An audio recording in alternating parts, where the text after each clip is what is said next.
Imagine the humiliation. Imagine how it feels when your own husband, a Grand Duke from the House of Romanov, dismissively calls you the German louse behind your back among his army friends. You, a young princess, brought to a foreign, cold country as a precious but soulless commodity for a dynastic union. Your life is a gilded cage where instead of air, there is the icy contempt of the closest person, and instead of warmth, the polite but distant sympathy of courtiers. It seems fate is sealed, to wither in the shadow of an unloved spouse, to remain merely a footnote in the biography of the Romanovs. But what if we told you that this very humiliated princess, this German louse, would not break? That she would not only make her husband look at her with amazement and respect, but also become one of the most influential women of her era. Her salon would become a center of attraction for the minds of all Russia. Her word would carry weight at the imperial court. And in the end, it would be she who would go down in history as the cleverest woman of the dynasty and one of the ideological inspirers of the greatest reform, the emancipation of the serfs. How? What strength of spirit, what sophisticated mind, and what superhuman patience allowed her to transform the icy desert of marriage into a field for her triumph? This is not just a story about court intrigues or women's fate. This is a story about how one person, seemingly deprived of everything but her own dignity, managed to change both her destiny and the destiny of an entire country. And to understand the greatness of her victory, we must first descend to the very bottom of her husband's tragedy. The man whose broken heart became the first stone in her wall of alienation. To understand the scale of the tragedy that will unfold in our heroine's life, we must first look into the soul of her future husband, Grand Duke Mikhail Pavlovich. He was the last, 10th child in the family of Emperor Paul I and Maria Feodorovna, a late fruit of a union that by the time of his birth had long since turned into a state ritual devoid of all warmth. His parents essentially lived in different worlds, connected only by duty and court etiquette. This coldness, this draft in the family chambers, generated poisonous rumors. Courtiers whispered that the younger sons, Nicholas and Mikhail, might not even be Paul's children. The emperor, a suspicious and hot-tempered man, indeed treated the elder of this pair, Nicholas, with coolness. But as for Misha, his youngest, he loved him unconditionally, showering him with paternal care and royal favors, as if trying to warm him in the icy realm of their official marriage. Mikhail grew up in the shadow of his older brother Nicholas. They were inseparable, but their friendship resembled the union of a rider and his spirited, unruly horse. Nicholas, the future autocrat, was already domineering, decisive, and extremely serious in childhood. He was a granite rock against which the waves of others' emotions broke. Mikhail, on the other hand, was a living flame, witty, sarcastic, incredibly charming in his boyish audacity. Nicholas, completely devoid of a sense of humor, sometimes used his brother as a living weapon, setting him on courtiers and heartily laughing at his barbs. But as soon as Mikhail turned the sting of his wit on his brother, his merriment would instantly turn to anger. Their childhood quarrels sometimes escalated into real fights, after which, however, a stormy and ardent reconciliation followed. This strange but strong bond they carried through their entire lives, a bond where one was strength and the other was brilliance. Their youth, which fell during the reign of their elder brother, the liberal and enigmatic Alexander I, was carefree and boisterous. Both Grand Dukes, like most Romanov men, gravitated not to sciences and arts, but to the resounding echo of the parade ground, the gleam of epaulets, and the strict geometry of military parades. Their world smelled of gunpowder, horse sweat, and the expensive leather of saddles. This passion for marching and drills drove their mother, Empress Maria Fedorovna, to despair. German by origin, she valued enlightenment and wanted to see her sons as refined, educated Europeans. She even planned to send them to study abroad, but Alexander I firmly opposed it. The reigning brother decreed that if learning was needed, it should be obtained on native soil. However, this endeavor also failed. The war with Napoleon erupted, and the education of the Grand Dukes in a civilian lyceum would have seemed inappropriate and even cowardly. Thus, they remained with a home-based, predominantly military education, nurturing in themselves the spirit of the barracks, not the university. As they grew older, they plunged headlong into another pastime typical of their age and status: amorous adventures. Legends would be spun about Nicholas's escapades, causing aristocrats to hide their daughters in the countryside. Mikhail was also no stranger to romantic entanglements, but in his case, it wasn't just a game. It was a desperate gesture, a challenge thrown at fate which had deprived him of his only true love. It is here, at this point, that the cheerful story of the young rake turns into a drama. When Mikhail was 22, a lady-in-waiting, 18-year-old Praskovya Hilkova, appeared at court. This was not just a pretty face, of which hundreds flitted through the enfilades of the Winter Palace. This was an event. A graduate of the Catherine Institute, she possessed not only beauty, but also a sharp mind, a cheerful disposition, and rare warmth of spirit. One of her contemporaries described her thus: "Pasha was more than beautiful. She had an expression of infinite tenderness, a small upturned nose, giving her the appearance of a mischievous child. Her gray eyes were kind. She was alive, real, sincere, in a world where everything was subject to protocol and calculation. And Mikhail, upon seeing her, was lost. He, accustomed to easy victories and fleeting intrigues, fell in love with all the might of his ardent nature, madly, heedlessly, and forever. This was not just passion, but a deep, all-consuming feeling that turned his world upside down. The Grand Duke, brother of the Emperor, decided to marry a penniless lady-in-waiting.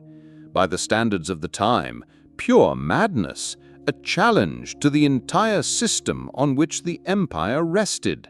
And the system struck back, in the person of his own mother. The Dowager Empress Maria Feodorovna, of course, wanted nothing to hear of such a mésalliance. For a time, she looked at her son's romance through her fingers, believing it to be another passing infatuation. But when she realized the seriousness of his intentions, she acted quickly and ruthlessly.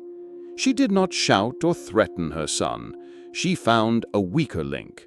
The Empress summoned the young Praskovya and had a conversation with her. We don't know exactly what words she used to break the girl's will. Perhaps it was threats to her family, promises to send her to a distant monastery, or a cold, rational explanation that her love would ruin the Grand Duke's career and possibly his life. The result was one. The frightened girl herself renounced her happiness and Mikhail. For him, it was a betrayal. He could not and did not want to understand that the fragile lady-in-waiting simply couldn't withstand the pressure of the imperial machine. He saw only that his love, his only hope for a genuine life, had rejected him. And this wound never healed, remaining a festering splinter in his soul. It was with this unhealed wound, with this cynical disbelief in love, that he would soon go to court the unsuspecting German princess. The heart of Grand Duke Mikhail turned into a scorched field where no new feeling could sprout. But the state machinery does not care about personal dramas. It demands sacrifices, and the young German princess was to be the next to be led to its altar. Dowager Empress Maria Fyodorovna, having resolved the issue of her son's unsuitable love once and for all, set about arranging his future with the businesslike grip of an experienced strategist. For her, marriage was not a union of souls, but a dynastic solitaire, and she played it with cold calculation. Her gaze fell upon the house of Württemberg, with which the Romanovs were already related. The choice fell on Princess Charlotte, the niece of Maria Fyodorovna herself. The girl was young, well-educated, possessed an immaculate reputation, and, importantly, her dowry and status fully met the requirements of the Russian imperial court. It was an ideal match, an impeccable deal. Only one formality remained: to obtain the consent of the groom, whose opinion, however, no longer interested anyone. Maria Fyodorovna summoned Mikhail and announced her decision. It was not a dialogue, but an ultimatum. In vain did the Grand Duke object. In vain did he try to refuse marriage to a woman he had never seen and did not wish to see. His protest shattered against his mother's granite will. She knew of his feelings for Praskovia Hilkova, but this made her even more unyielding. The romance with the lady-in-waiting was an illness, and she considered the quickest marriage to someone of equal origin the best cure for it. After his beloved's betrayal, Mikhail had no arguments left. His resistance was broken. Bowing his head, he agreed to fulfill his duty. Soon, gathering his courage as if for an execution, he set off for the capital of Württemberg, Stuttgart, to meet his imposed bride. For him, it was not a trip, but an exile, not a courtship, but a capitulation. He was going to find happiness, but to bury its last remnants. Imagine this visit, this theater of the absurd, played out in the grand halls of the Württemberg palace. Princess Charlotte emerged to meet him, a petite, graceful girl with bright, intelligent eyes. She was charming, and everyone around, from her family to the courtiers, sincerely admired her wit, tact, and sociability. She was ready to meet her future husband, full of hope and natural girlish excitement. And then she encountered an icy wall. Mikhail Pavlovich was the embodiment of coldness and alienation. He performed the ritual of courtship with the air of a man serving a hateful obligation. Throughout his stay in Stuttgart, he did not offer his fiancée a single compliment, nor did he present her with a single, even the most modest, gift. He deliberately avoided being alone with her, creating awkward situations that perplexed not only Charlotte, but her entire court. His behavior was not merely reserved, it was insulting. Even the basic rules of politeness seemed to have ceased to exist for him. It was a silent but cruel demonstration. I don't need you. You are merely an order from my mother that I am forced to obey. Anyone else in Charlotte's place, possessing even a shred of pride, would have refused such a suitor. To see such blatant disregard and still agree to marriage would be tantamount to admitting oneself a commodity. But she too had no choice. Her mother, the Queen of Württemberg, insisted on the wedding, assuring her daughter that everything would change in the distant and brilliant St. Petersburg.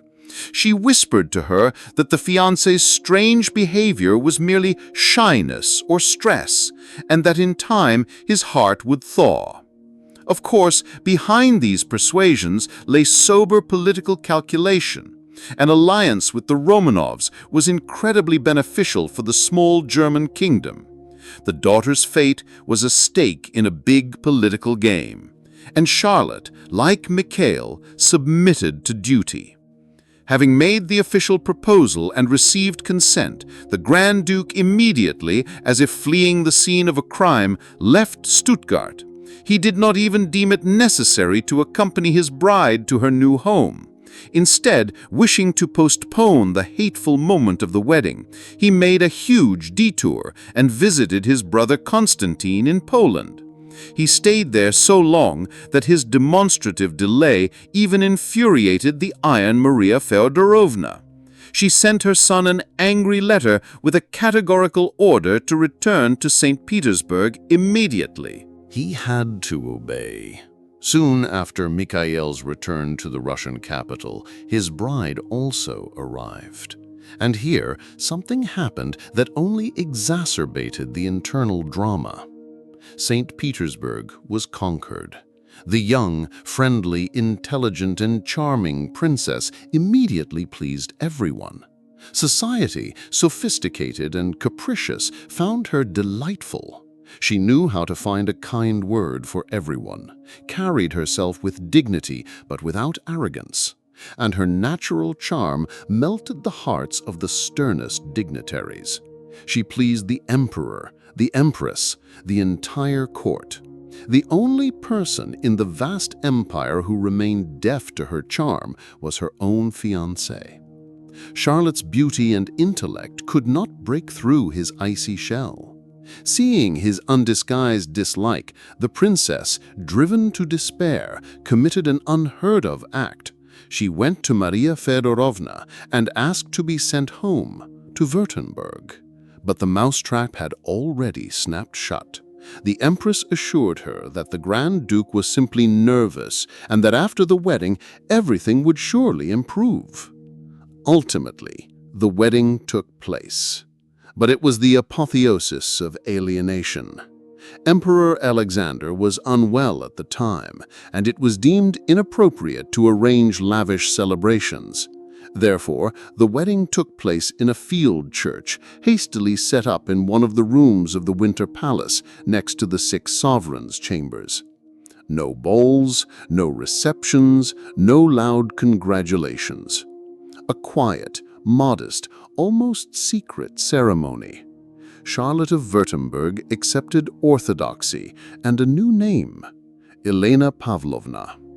She and Mikhail stood side by side, 2 strangers, united not by love, but by duty, and bound not by hope, but by mutual dislike. This modest, joyless wedding, however, could not have been more fitting for their inner state. They did not need to pretend to be happy and accept congratulations. They were married as if they were 2 condemned prisoners, and sent into lifelong exile, their shared married life. If the joyless wedding was a prologue to tragedy, then their subsequent life became its embodiment, played out within the walls of one of St. Petersburg's most luxurious palaces. Mikhailovsky Palace, a gift from a loving brother emperor, was to become a cozy nest for the young family. Instead, it transformed into a magnificent mausoleum of their marriage, where gilded ceilings reflected not laughter and warmth, but a hollow, ringing silence. Elena Pavlovna became the mistress of this cold splendor, the spectral queen of an icy kingdom. Her days were scheduled to the minute, as etiquette demanded, but every minute was filled with emptiness. Breakfasts, lunches, dinners at the same table passed in almost complete silence, interrupted only by perfunctory, meaningless phrases. Mikhail Pavlovich had perfected the art of ignoring to perfection. It was not mere indifference, It was an active, methodical demonstration of her worthlessness in his eyes. He looked through her, answered in monosyllables, addressed the adjutant standing behind her, but not her. He was punishing her for existing, for being a living reminder of his own defeat, of his broken will and his trampled love. At first, she, raised in the traditions of duty and hope, tried to break through this wall. She read the same books as he, trying to strike up conversations about literature. She studied military regulations to understand, at least remotely, the world he lived in. She praised the bearing of his soldiers at parades with exaggerated enthusiasm. Every attempt of hers was met with a polite but impenetrable wall. Her participation was perceived as importunity, her interest as an intrusion into his personal space. He walled himself off from her, and any step she took towards him made him retreat even further. At home he avoided her, and in society, among his army friends where masks fell, his alienation manifested in venomous mockery. It was there, in the smoke of cigars and the clatter of glasses, that the very nickname was born and began to spread throughout the world. The German Louse, cruel in its ordinariness. It was not just a rude word, it was a weapon, a brand with which he marked her as a stranger, an alien, a parasitic entity. It struck several sore points simultaneously: her German origin, emphasizing her status as an eternal foreigner, her imposed destiny, and, most importantly, it completely devalued her as a woman, reducing her to the level of an annoying insect. This rumor, like an infection, seeped into every corner of St. Petersburg society. Elena Pavlovna, with her intelligence and sensitivity, could not help but feel it. She saw it in the smirks of junior officers, in the overly sympathetic glances of the ladies-in-waiting, in that particular humiliating pity that had become her constant companion. This pity was almost worse than open hostility. It transformed her from a Grand Duchess into an object of universal compassion, an unfortunate victim whose fate was discussed in whispers behind fans. Mikhail Pavlovich himself sought oblivion in two proven male comforts: service and women. The army was his fortress, a world of clear rules, precise orders, and male camaraderie, where there was no room for complex emotional torment. His amorous adventures became his feverish attempt to prove to himself and the world that he was still alive, that his male essence had not died with his heart. But these were joyless, mechanical victories. In rare moments of frankness, he admitted to his friends that none of his numerous favorites could even for a moment displace the image of Praskovya Hilkova from his memory. He was faithful to his lost love, and this fidelity made him monstrously cruel to his lawful wife. Even the birth of daughters, Maria, Elizabeth, Catherine, did not melt the ice. On the contrary, it only worsened her ambiguous position. Mikhail could be a tender father, but at the same time remained an icy husband. It was as if he drew an invisible line. Here are my children, and here is the woman who bore them. To him, she was not the mother of his daughters and a partner, but merely an instrument for continuing the lineage, a function she was obliged to perform. Her position was so blatant that it began to cause bewilderment even among those who were difficult to suspect of excessive sentimentality. The pinnacle of this public condemnation was the opinion of Grand Duke Konstantin Pavlovich. Mikhail's elder brother, a stern, hot-tempered man himself, and by no means an exemplary family man, was genuinely shocked by what was happening. In one of his letters, he passed his merciless but fair verdict on the situation. Her position is shameful and insulting to female pride and to the delicacy that is generally especially characteristic of women. She is a lost woman if the false position she is in does not change. Through the lips of this stern soldier, high society passed its verdict. Elena Pavlovna was officially declared a lost woman. She had reached the bottom. There was nowhere lower to fall. And it was at this very lowest point, in the complete darkness of despair and humiliation, that she found the strength not just to push off, but to begin building a ladder upwards. There comes a point of no return in a person's life, after which patience, long a shield, turns into poison, slowly corroding the soul. For Grand Duchess Elena Pavlovna, this moment came not with a thunderous scandal, but with the ringing silence of her gilded prison. It ripened from thousands of silent dinners, from hundreds of nights spent alone, from every sympathetic glance that felt like a prick. She realized with absolute clarity, the ship of her family happiness had not just run aground, it was initially built without a keel or sails.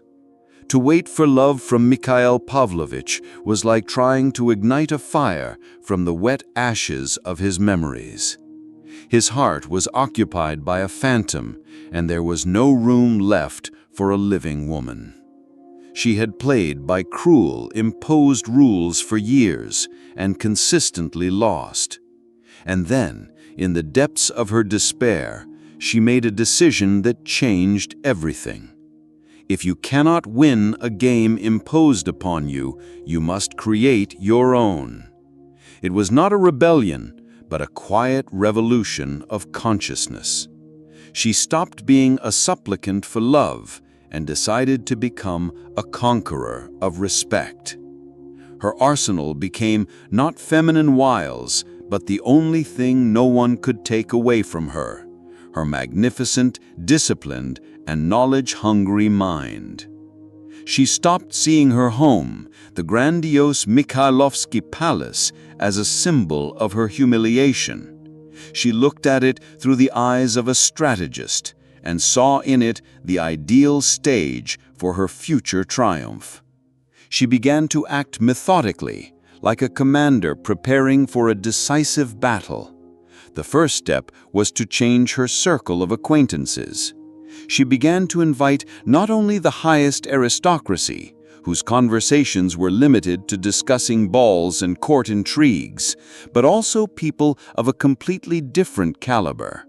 University professors in worn frock coats but with burning eyes. Young writers whose poems still smelled of printer's ink. Artists seeking recognition. Scientists whose ideas were ahead of their time. Initially, these were modest, almost clandestine Tuesdays, where over tea and simple refreshments, conversations took place that were unthinkable in other drawing rooms. Here they did not whisper about the emperor's latest mistress, but fiercely debated Hegel's philosophy. Here they did not discuss dress styles, but analyzed the political situation in France. For the intellectual elite of Petersburg, suffocating in the oppressive atmosphere of Nicholas I's reaction, Elena Pavlovna's salon became a breath of fresh air, an island of freedom in an ocean of censorship and suspicion. Word of this amazing place spread throughout the capital. Very soon, the modest Tuesdays turned into the most prestigious and sought-after gatherings in the empire. To be invited to the Grand Duchess's salon became a matter of honor, a sign of recognition, an unwritten order that was valued higher than many official awards. She was not simply a hostess serving drinks to guests. She was the center of this intellectual universe. With astonishing tact and intuition, she managed this complex orchestra of individualities. She could bring together a shy poet and an influential patron, spark a discussion between a Slavikophile historian and a westernizing lawyer, gently interrupt a prolonged argument and steer the conversation in a new, unexpected direction. She possessed a rare gift, the ability to listen, and an even rarer one, the ability to discern potential where others saw only eccentrics. Her role was not limited to intellectual conducting. Elena Pavlovna became a true guardian angel of Russian talent. She provided financial support to the artist Ivan Ivazovsky, helped organize a trip abroad for Karl Brulov to hone his skills, whose painting The Last Day of Pompeii would later cause a sensation. She supported the composer Anton Rubinstein and contributed to the creation of the Russian Musical Society and the St. Petersburg Conservatory, laying the foundations for professional musical education in Russia. She was a patron of the great surgeon Nikolai Pirogov, advocating for his innovative ideas in medicine. Nikolai Gogol and Vasily Zhukovsky attended her salon. She created not just a circle of acquaintances, she shaped the cultural environment, nurtured the soil on which the greatest achievements of 19th century Russian culture blossomed. It was a brilliant, impeccably executed strategy. Power in the Russian Empire was traditionally measured by proximity to the throne, the number of orders, and the height of one's rank.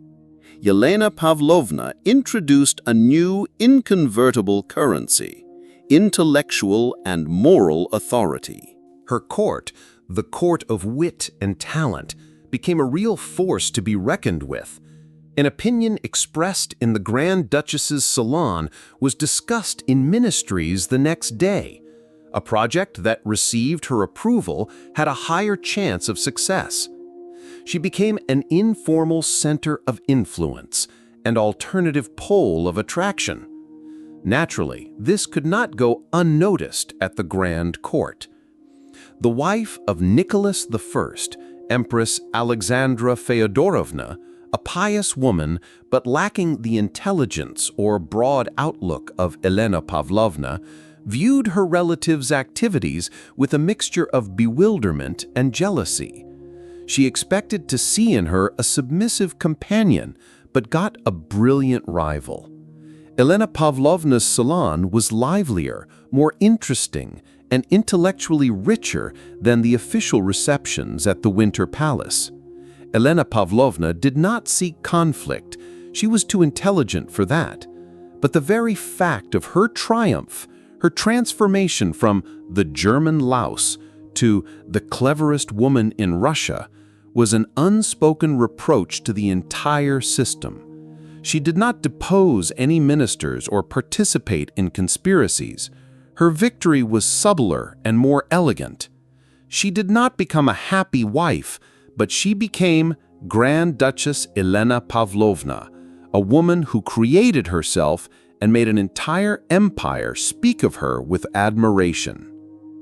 Time has a remarkable property.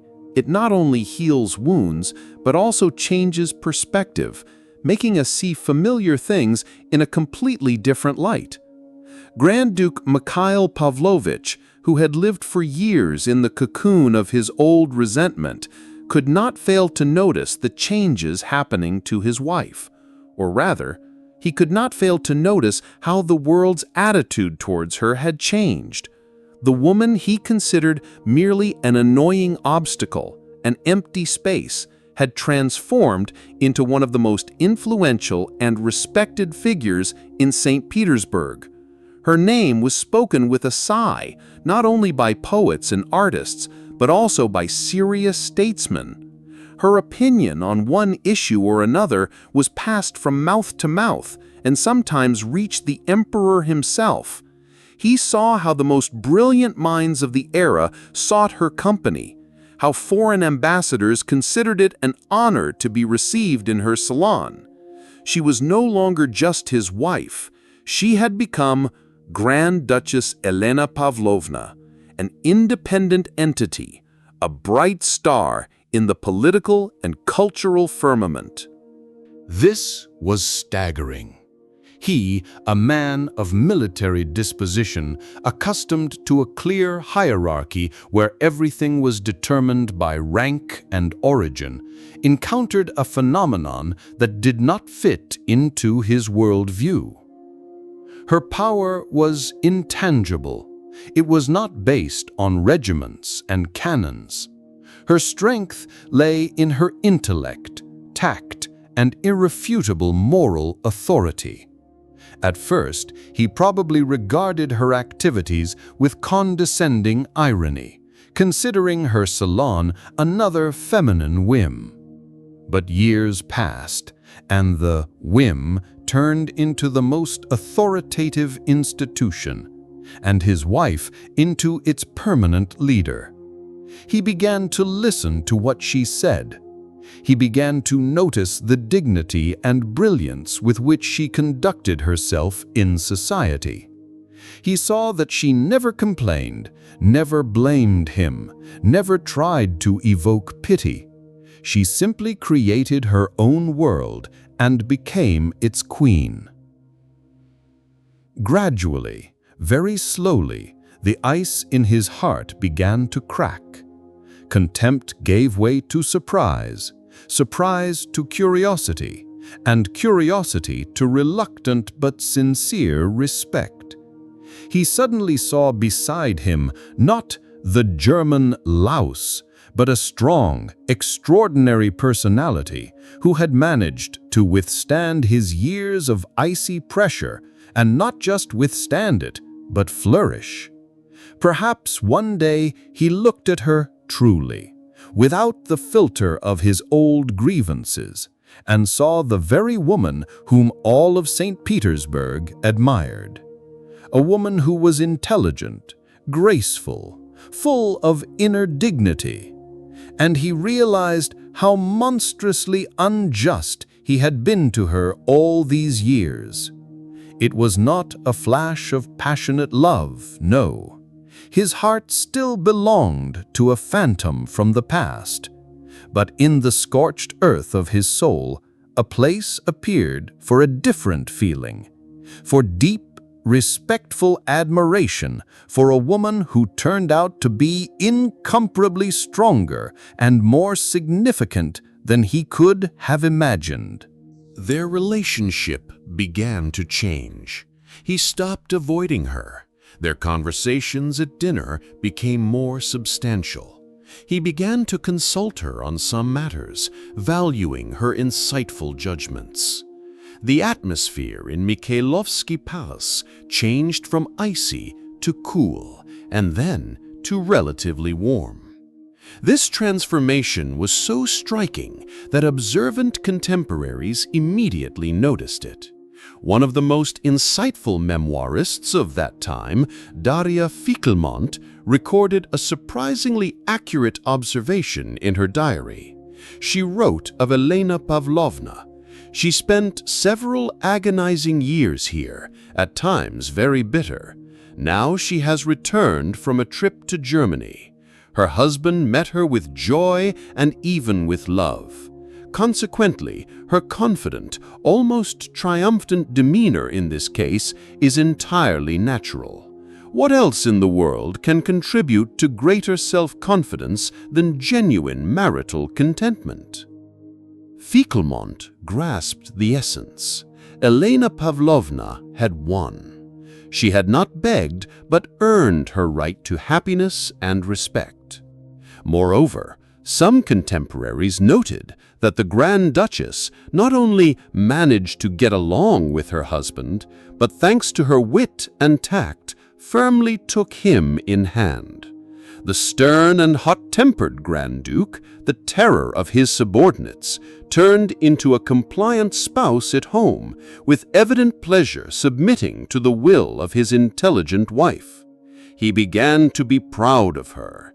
He gladly attended her evenings, listening to brilliant discussions and proudly watching his wife reign in this world of intellect. This was the sweetest victory of all. She did not humiliate him, she did not take revenge on him. She simply became so significant that he could not help but recognize her greatness. She did not stoop to his level of grievances, but elevated him to her level of respect. Their marriage, which began as a tragedy and a farce, in its final chapter turned into a story of partnership between two strong people who finally found common ground. Their marriage, which began with icy alienation and ended with quiet, hard-won respect, lasted 26 years. In 1849, Grand Duke Mikhail Pavlovich passed away. Elena Pavlovna, at 42, was left a widow. It would seem that her story could have ended there, turning into obituary of a faithful wife who outlived her husband. She donned deep mourning, which, as it turned out, she would not take off for the rest of her days. But it was not mourning for a lost love, which had never fully existed. It was a sign of loyalty to her duty, her status, and perhaps to the difficult path they had traversed together. But beneath this dark veil lay not a fading woman, but a personality ready for her main historical deed. The curtain on the family drama fell, only to immediately rise on a state drama, where she was destined to play one of the leading roles. Her finest hour came with the death of her brother-in-law, Emperor Nicholas I, and the accession to the throne of her nephew, Alexander II. The era of frosts, of harsh Nicolayan reaction, was replaced by thaw. The air filled with hopes for change, and the main question that hung in the air and stirred minds was the question of abolishing serfdom. This topic was the most painful, most complex, and most explosive for the empire. The majority of the nobility, whose well-being depended on the labor of serfs, stood their ground against any reforms. And at this decisive moment, Grand Duchess Elena Pavlovna's salon transformed from a cultural center into the headquarters of Russia's liberal thought. It became the neutral territory, the negotiation platform, where people who would never sit at the same table elsewhere could meet and discuss the country's future. Elena Pavlovna became the catalyst for a great reform. She did not simply support her nephew emperor in words, she acted. The key developers of the peasant reform, such as Nikolai Milutin, gathered at her palace. Here, in an informal setting, the boldest ideas were born. The formulations of the future manifesto were refined, and risks were calculated. The Grand Duchess was not merely a hostess, she was an active participant, a moderator of these historical discussions. Her intellect, her European education, and her deep understanding of political processes allowed her to steer disputes in a constructive direction, reconcile opponents, and find compromises. She became the intellectual and moral center around which the will to liberation crystallized. But her greatest contribution was not in words, but in deeds. Understanding that the best argument is a personal example, she performed an act unprecedented in its boldness. Several years before the official abolition of serfdom, in 1856, she freed all the peasants on her vast estate, Karlovka, in the Poltava Governorate. This concerned the fate of almost 15,000 people. This was not just a flourish of a pen. It was a complex, meticulously worked-out project. Together with the managers and representatives of the peasants themselves, she developed the terms of their liberation, granting them land and creating a system of self-governance. Essentially, her estate became an experimental laboratory where the model for the future all-Russian reform was tested in practice. This gesture had the effect of an exploding bomb. It showed the entire conservative nobility that liberation was possible, that it did not lead to chaos, and that fair conditions could be found for both landowners and peasants. It was for this activity that she received her most honorable title from contemporaries, Godmother of the Peasant Reform. She outlived her husband by a quarter of a century, and all those years were filled with tireless activity. She stood at the origins of the creation of the Russian Red Cross, was involved in the development of the female education system, and continued to patronize science and art. She passed away in 1873, remaining in the memory of descendants not as the unhappy wife of a Grand Duke, but as one of the greatest women of her era. She was buried where the entire House of Romanov rested, in the vault of the Peter and Paul Cathedral. She who was once disdainfully called the German Louse found her eternal rest next to emperors and empresses, rightfully taking her place in the pantheon of Russian history. Her life became a striking example of how resilience, intellect, and unbending dignity can turn personal tragedy into national triumph.